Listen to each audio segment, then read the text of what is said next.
এখানে যে উপস্থিত হয়েছি, আমরা এমন একটা দিনে উপস্থিত হয়েছি যেই দিনে এই চত্বরে একজন নিরীহ হিন্দু ভাইকে শিবির ট্যাগিং দিয়ে নির্মমভাবে হত্যা করা হয়েছিল। আজকের দিনটা আমাদের আন্তর্জাতিক মানবাধিকার দিবসের ঠিক আগের দিন। আমরা মনে করি এই পুরান ঢাকায় ভিক্টোরিয়া পার্কের পাশে, আদালত প্রাঙ্গণের পাশে দিবালোকে প্রকাশ্যে কুপিয়ে শুধুমাত্র বিশ্বজিৎকেই হত্যা করা হয় নাই, বরং এই ঢাকা শহরে মানবতাকে হত্যা করা হয়েছে। কিন্তু দুঃখের বিষয়, আমাদের স্বপ্ন ছিল জুলাই বিপ্লবের পরে আমরা এমন একটা সমাজ বিনির্মাণ করব যেখানে মানুষের বাক স্বাধীনতা থাকবে, যেখানে মানুষের চলাচলের স্বাধীনতা থাকবে।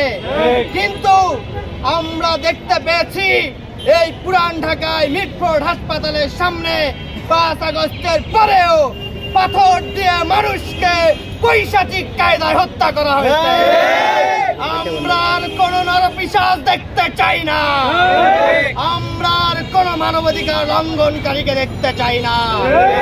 আমরা এমন একটা ঢাকার স্বপ্ন দেখি, আমরা এমন একটা সমাজের স্বপ্ন দেখি, আমরা এমন একটা পরিবেশের স্বপ্ন দেখি যে পরিবেশে প্রত্যেকটা মানুষের জান এবং মালের সর্বোচ্চ নিরাপত্তা নিশ্চিত করা হবে।